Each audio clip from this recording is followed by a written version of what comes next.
Hey, I'm Mindy Kinnis. This is the Daily Rage. We are looking at the Dow futures on a 5-minute time frame here on the left and a daily time frame here on the right. So after the absolute chaos that happened on Friday, if you watched my video over the weekend, you know that I was essentially speechless, and that doesn't happen to me very often, but that was just such a crazy, crazy day.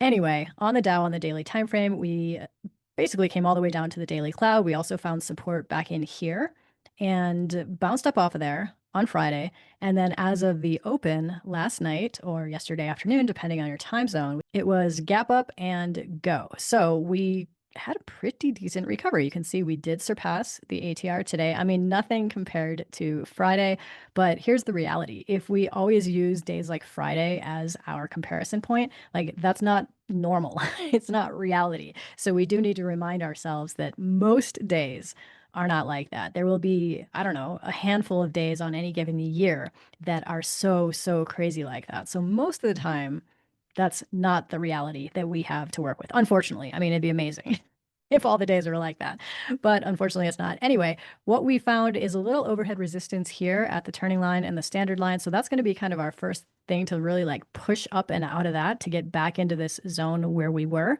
But let's just compare this to some of the other indexes. This one is the NASDAQ, and we didn't come even close to that daily cloud, even with this crazy range. In this case, you can see that we're already back above the turning line and the standard line, like heading higher. And really, from where we were last week, like it's basically right there. So I don't see a huge challenge in getting back to those recent highs at all.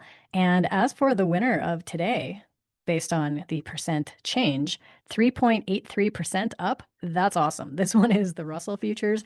Again, on the daily, we are above our average true range. And again, this one, we didn't come down all the way to the cloud, bounced up off of this on Friday, gap and go. Amazing. And look, we're still like relatively right around these highs, and we're already back into this zone where we were last week.